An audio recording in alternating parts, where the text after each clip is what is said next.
Councillor Stagg, the meeting's now live. Thank you, Anna.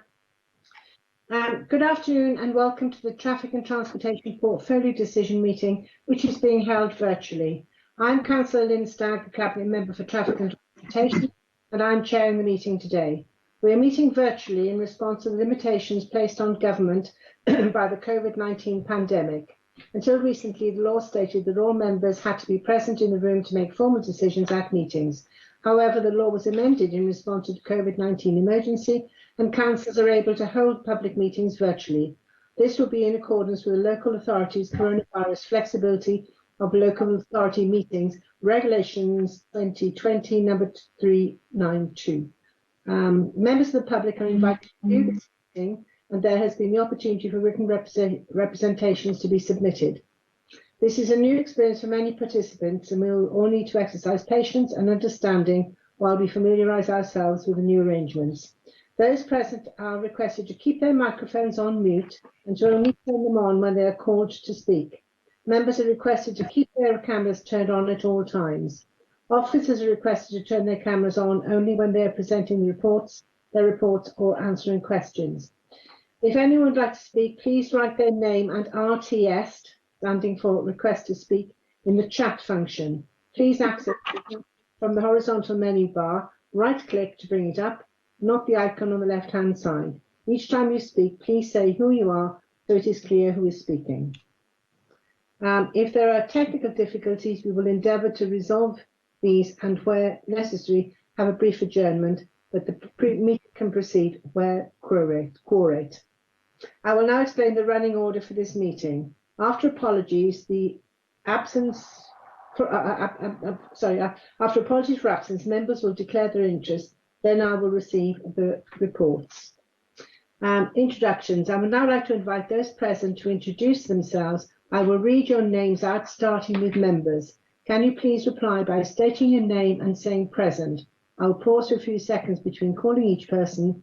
Those who are not able to confirm they are present will be recorded as absent from the meeting. Can I ask everybody taking part to confirm that they are present? Cabinet Member, I call on Councillor Simon Bosher.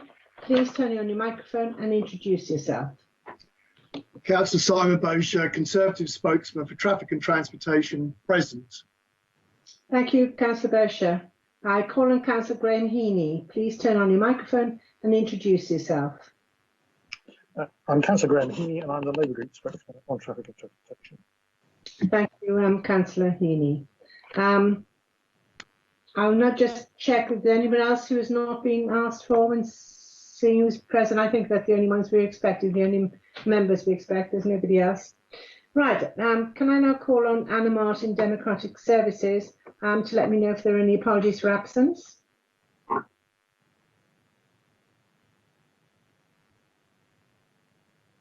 Anna, are you there?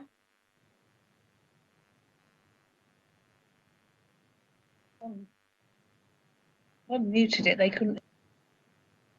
Yes, you have. You're on mute. Look, can you hear me now? Yes. Oh, yes. Yeah, no, there are no apologies. Thank you, Anna. And Anna, have there been any declarations of interest? No, there's no deputations. No declarations of interest. So I thought it said deputation, sorry. Are there are no declarations? Well, I can ask directly. Councillor Bosher, have you got any interest to declare? No, Councillor Stagg. Councillor Heaney? No, Councillor Stagg, no interest. Thank you. Right, I'll now explain the procedure for the agenda. I will introduce the agenda item and reporting of any written comments submitted by absent members or members of the public. And then I will ask the officers responsible to present the report. Anna, have there been any written submissions from members of the public or from other councillors? No, there haven't.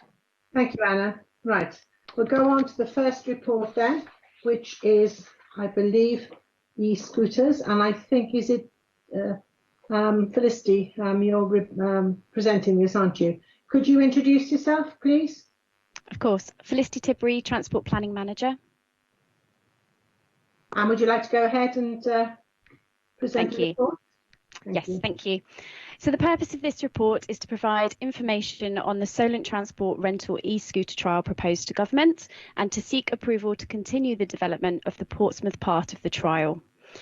As part of the government's response to COVID-19 and to support a green restart of local travel to help mitigate reduced capacity on public transport, the Department for Transport is fast-tracking and expanding trials of rental e-scooters.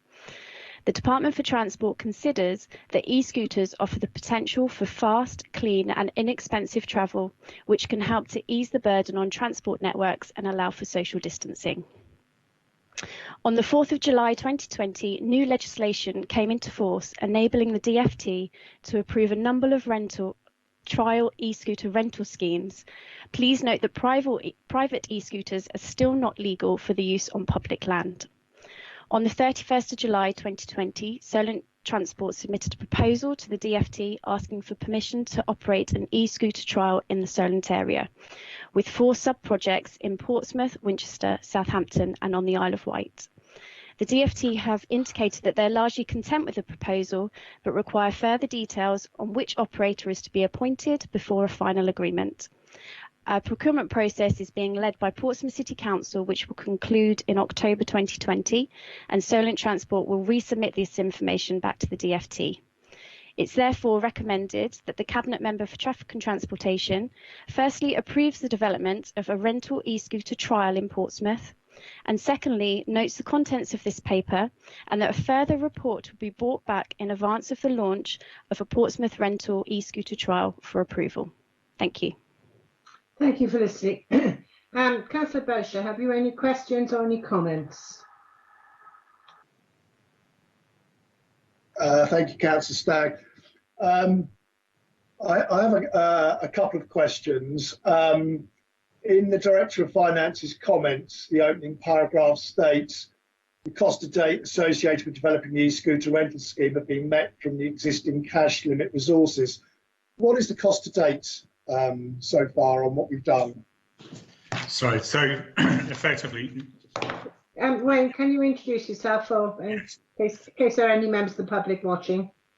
Right, I'm Wayne Layton, I'm the Finance Manager at Portsmouth City Council. So what that's saying, Councillor Bosher, is that we haven't actually recorded the time, but it's officer time that's been spent on it. So there's been no additional expenditure on it other than officer time. Okay, and just following on from that, if I can, Lynn, am I right in understanding that any costs associated with the scheme itself will be met by Solent Transport, not the City Council? Correct. At this moment. Yeah. Brilliant. I've got some comments, but I'll let Graham ask any questions if he has any.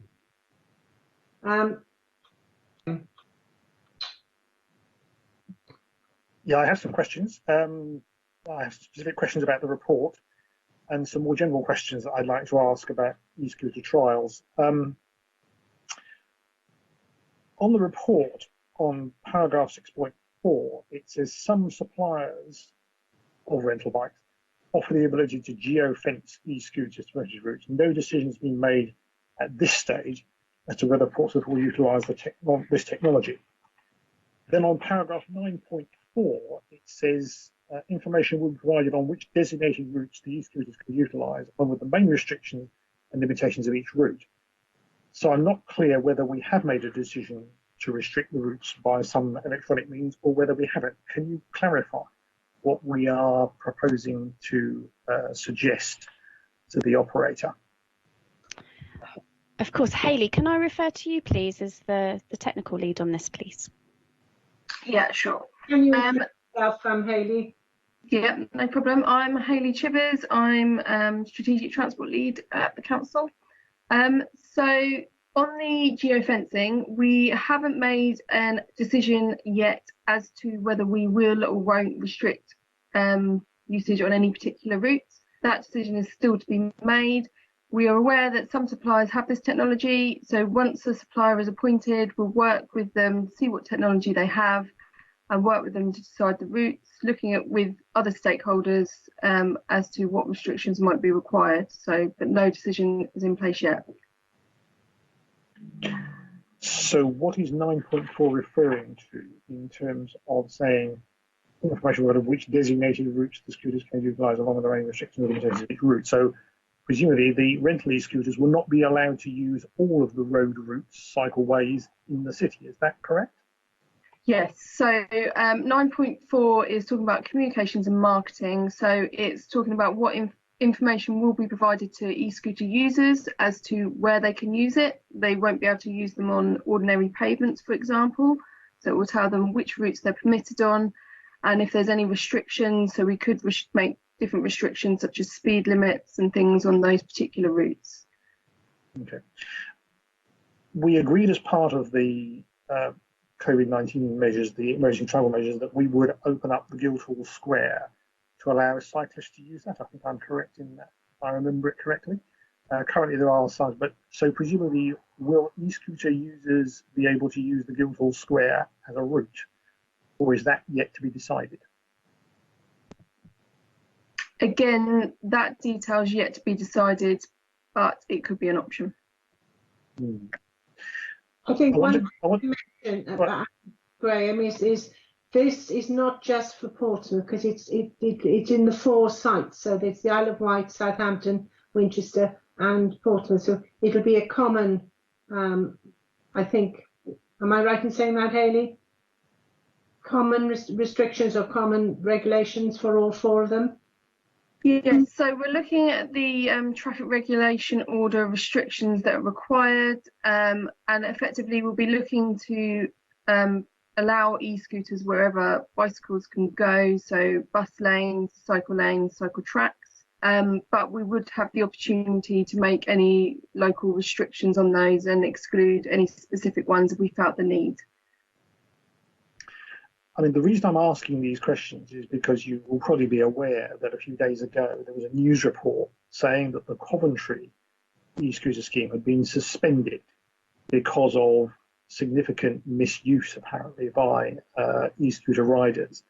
I haven't gone into massive detail because I've been picking up the news reports and reading what they've been saying. I read 2 or 3 of them and some of the transport ones that have covered it more specially.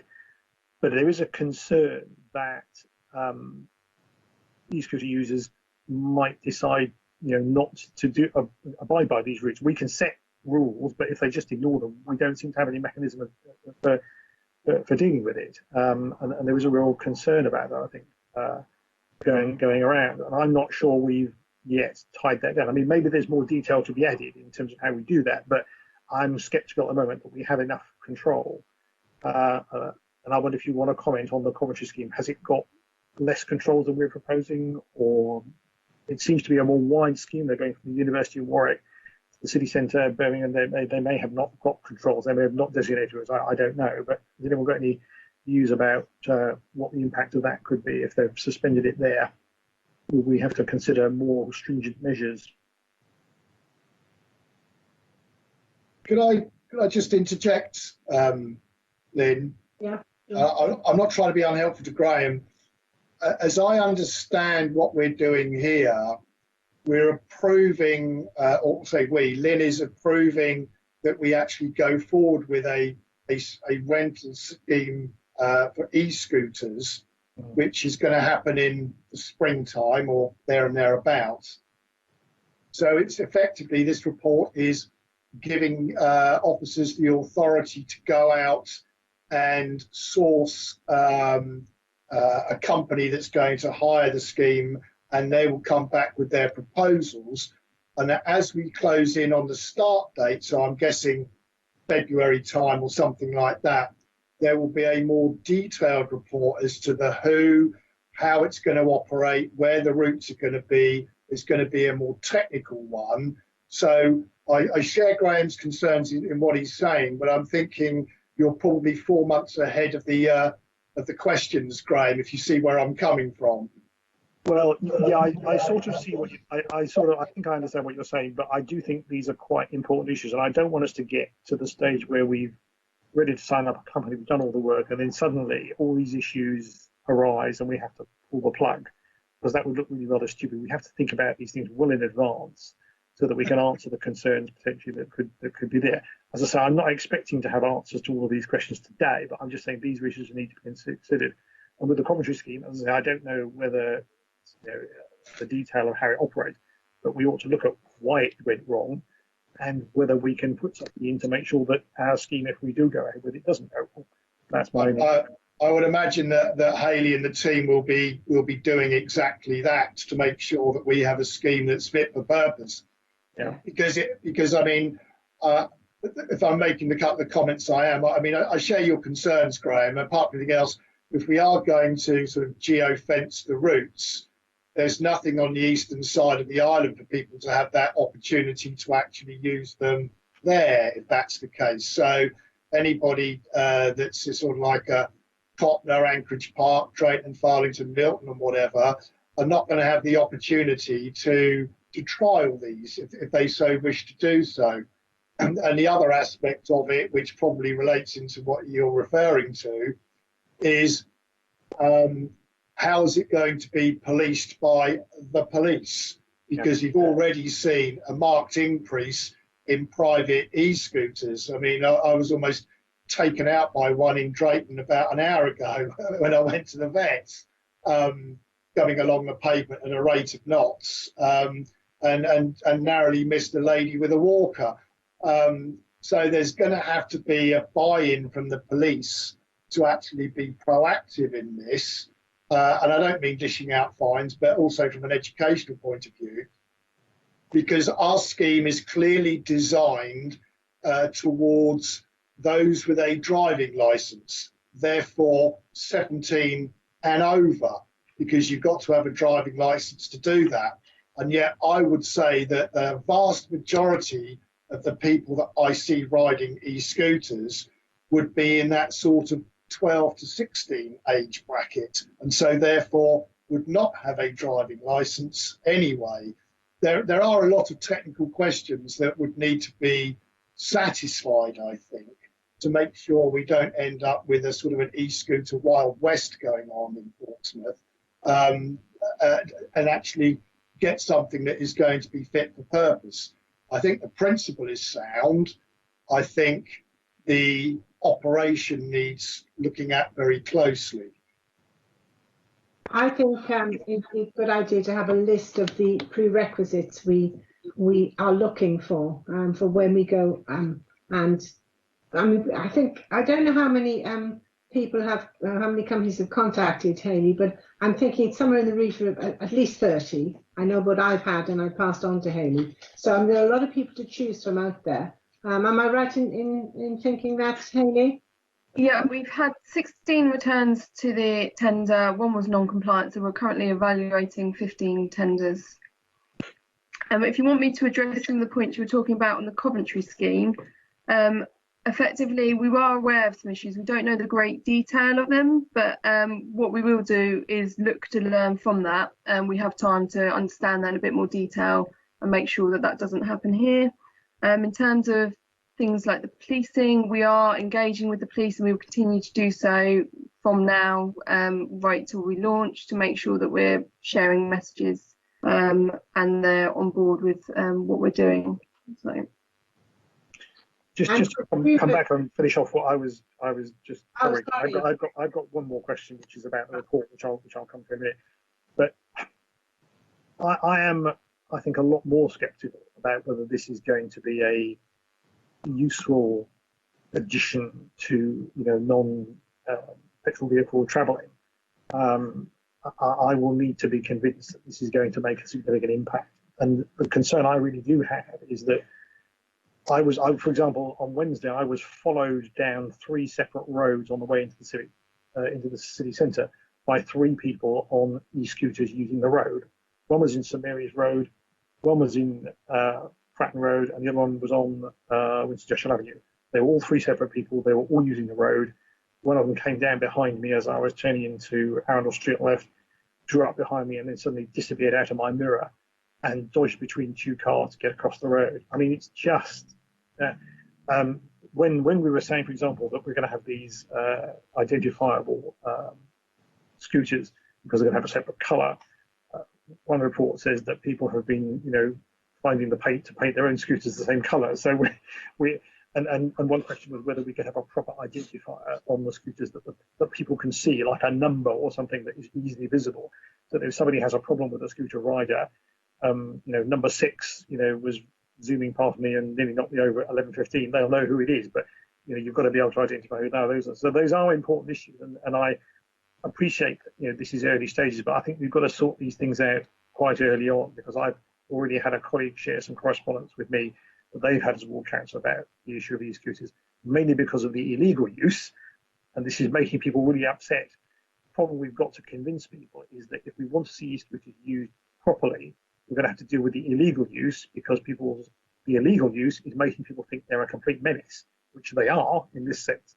So we've got a bit of a hurdle to overcome, I think.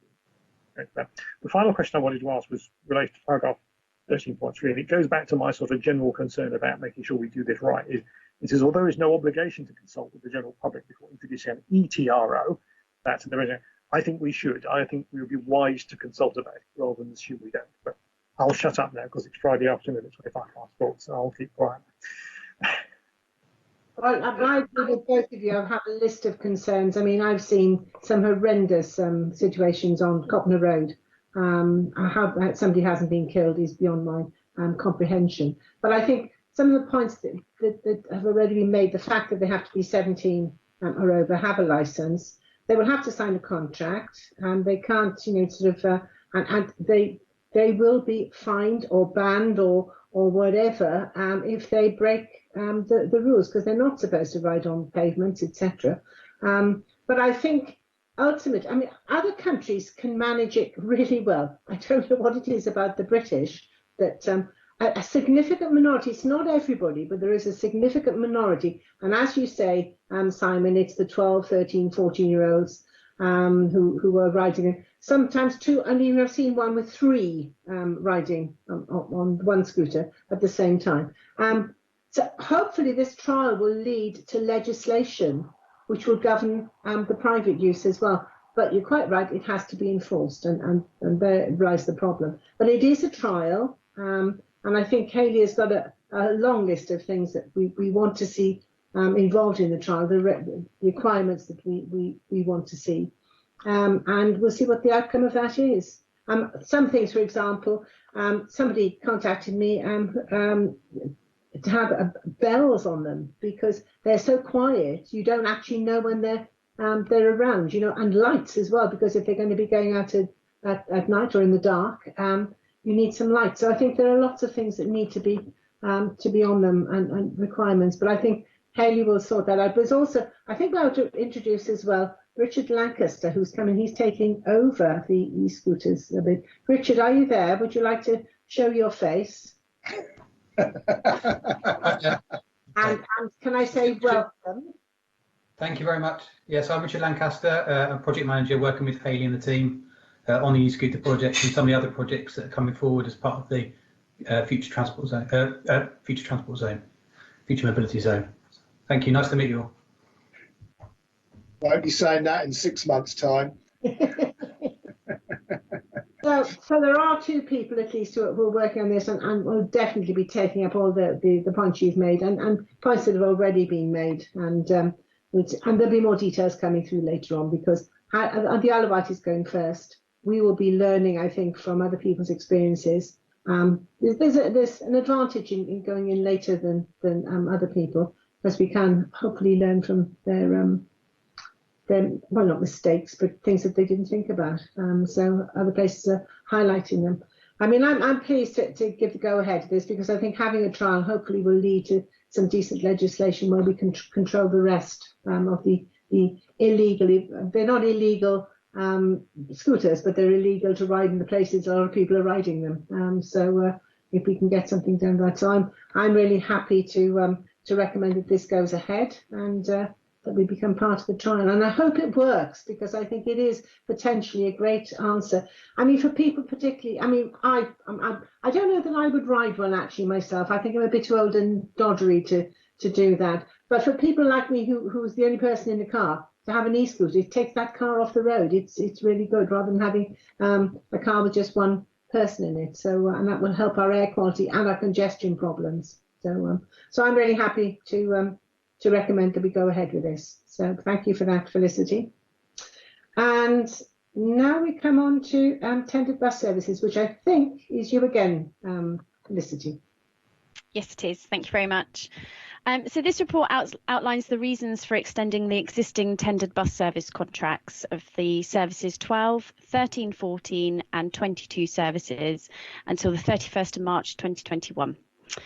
With the introduction of Bus Service 25 for a trial period from the 30th of August until the 31st of March 2021, this has replaced the tendered bus services of the 6 and 16, which terminated on the 29th of August. It is recommended that bringing all 3 remaining tendered bus service contracts, they're currently up until the 31st of December 2020, but to take them until the end of the financial year to the 31st of March will align all of the contracts and the termination dates. Also, by extending these contracts, it will allow for the council to obtain a more informed position as to the number of bus passengers who are travelling on these services, when it is hoped that service frequencies and passenger numbers may have returned to a near pre-COVID-19 levels. But this is obviously something that we will continue to monitor. Therefore, the recommendations of this paper are that the Cabinet Member for Traffic and Transportation extends the current tendered bus service contracts for routes 12, 13, 14 and the 22 until the 31st of March 2021 to coincide with when the current tender ends for the new service 25. Apologies. Thank you. Thank you, Felicity. Councillor Heaney, do you have any questions or any comments? Just one. When did the original contracts start? How long were they for? I know we're finishing in March. When did they start? Simon, can I refer to you for that, please? You can. Have I appeared now? You have. You have. Can you introduce yourself, Simon? Yeah, I'm Simon Bell. I'm the Public Transport Officer, Principal Public Transport Officer Council. The Service 12 started in January. So it's 12, 13 and 14 started in January 2019. I was trying to get the year right. Service 22, which is a longer standing operation, has been running for about, I haven't got the exact date, about five and a half years now. Okay. Anything else, Graham? No. Simon. Yeah, I'm just looking again for some clarity on the finance comments. As I understand it, the 12, 13, 14 and 22, the City Council finances those at this moment in time, going out of the bus operators grant. And the new service, the 25, that's being funded by what's called the Better Deal for Buses grant. So I'm guessing that's a central government grant we're talking about. Is that correct? Yes. Yes. Okay.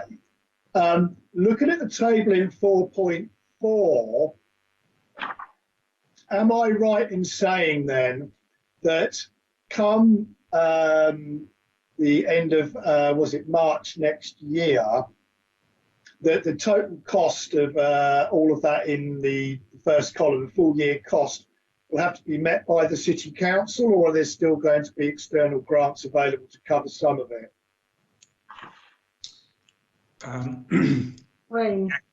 Yes, we probably will have grants. I think the point is that in April we'll be going out and tendering those services again. So the value of running those services may be different, and the extent to which we fund those services, probably better if maybe Simon or Felicity field that question. Yeah, that's absolutely right. We are looking to retender all of the routes and then bring that back for a decision on how that goes forward. And as I say, we should have an idea of passenger numbers at that time, and it's something that we can work with the operators on, looking at some of the routes in the future. Because the number 25, I mean, has that proved successful? So I know it's only been running for a short period of time, and it's more enhanced than, is it the the 6 and the 13-14 that it's replacing. 6 and 15. And 16, Yeah. because obviously the 100, well, if you look at the 65 grand, it far exceeds what it's actually replacing. But so is that not that's going through this across the city at the south? So it's not a route that I'm particularly familiar with.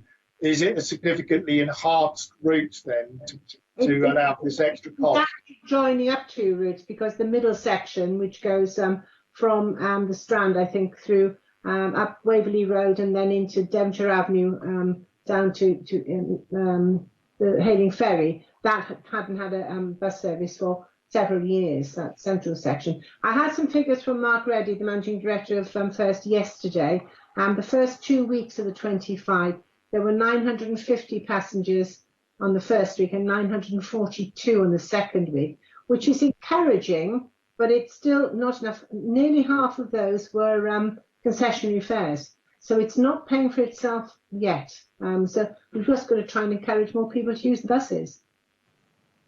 Because it's a catch-22 situation, you know. Not enough people use the buses, therefore they stop being financially viable, so the bus services drop them. So there's no bus services, so people use their cars more. And so you have a constant downward spiral of bus services. You're going to end up with hordes of privately owned e-scooters charging around instead.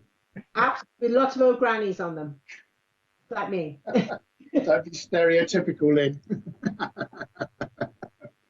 But I'm happy for this to. Any other comments, Simon, or questions?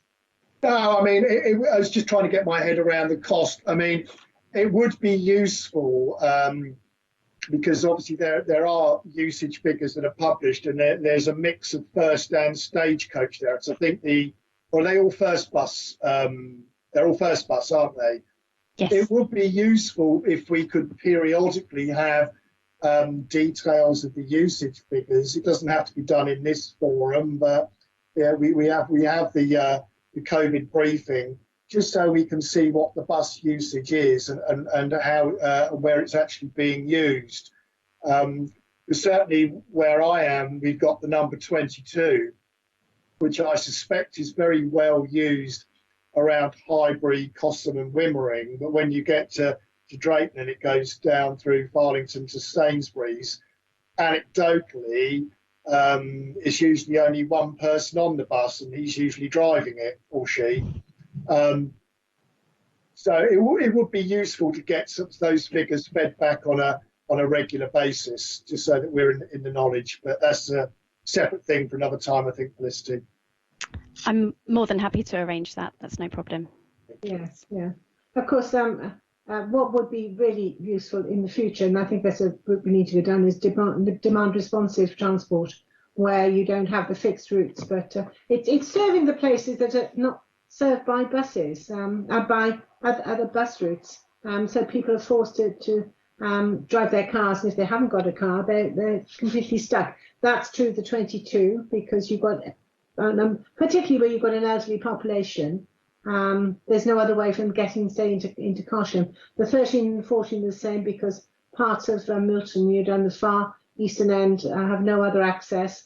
The 25 for Eastney are going down to the ferry, and even for Old Portsmouth, because people in Old Portsmouth had no bus service, because the 8 and the 3 were changed, the routes were changed. So and with the 12, it's Tipner, they had no bus service at all. And again, it's only a short distance from Tipner into North End, but if you're carrying shopping and you're elderly, it's a long way to go. So it's serving those areas that it's a bit like Heineken, serving the parts that other services don't serve. So just on if I can, on a separate related question, what about north-south connectivity on the Eastern Road? Is that something that is featuring in the mindset?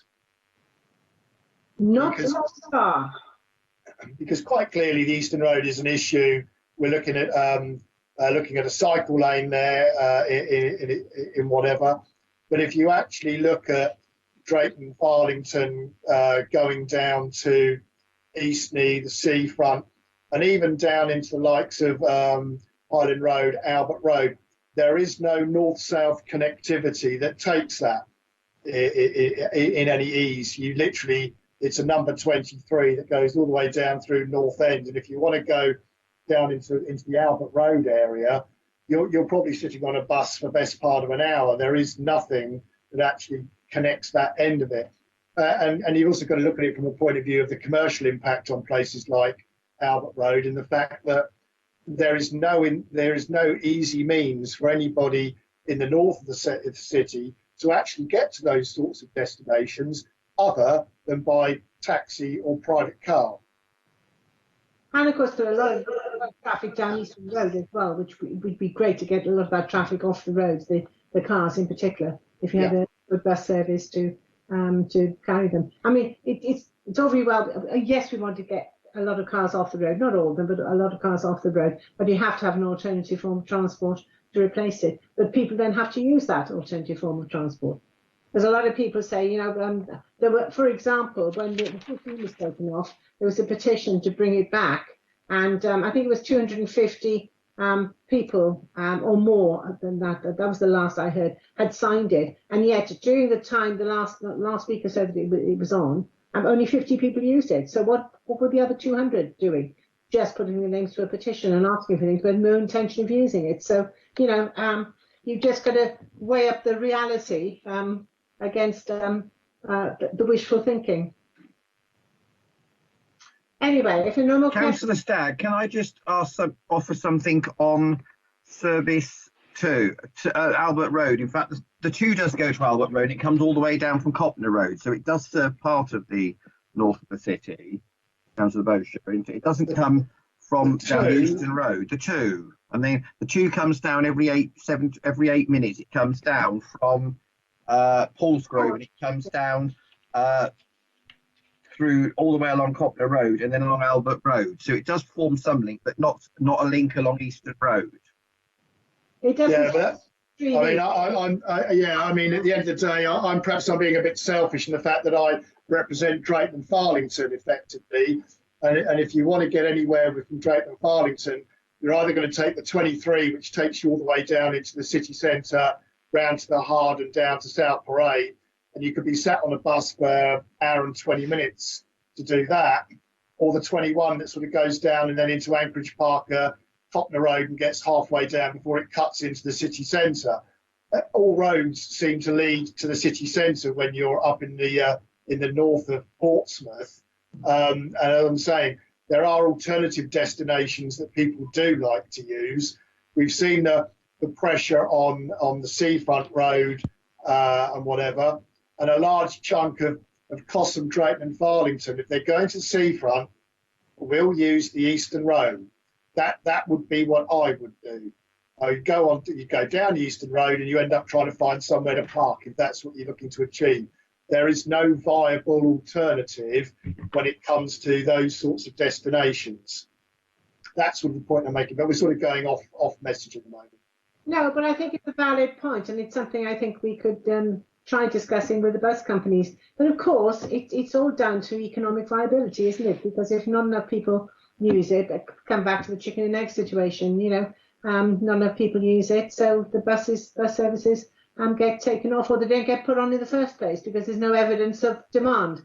So maybe we need to do some research into what demand there would be to present some evidence to the bus companies. Is that a possibility, Simon Bell? Yes, it's possible to do something to find. Yes, indeed, and of course it may be something that I don't know the full details of the Transforming Cities funding and what in terms of improving bus services there, because there are some improvements to services there as well that may help. We can certainly look into that and take that forward in terms of the bid that we've put in to see what options there are going forward. But yeah, we'll come back to you, Councillor Bosher, on that if that's fine. Yes, having said all that, I think I'm in favour of accepting the recommendation, and I think that extension as well will give us time to do some work on perhaps finding new routes and doing some publicity and getting some information back from potential customers, because that's the only way we're going to get, well, it's not the only way, but it's one of the many ways we're going to get people out of their cars and into public transport if the buses are serving the places they want to go to. So lovely. So thank you. Yes, I accept that recommendation. And if there's nothing else, thank you, everybody. Thank you very much. Have a good weekend. Have a good weekend. Thank Yes. you. Friday on a Friday. So, okay, happy. Good. Thanks. Thank you all. Bye. Bye bye. Peace.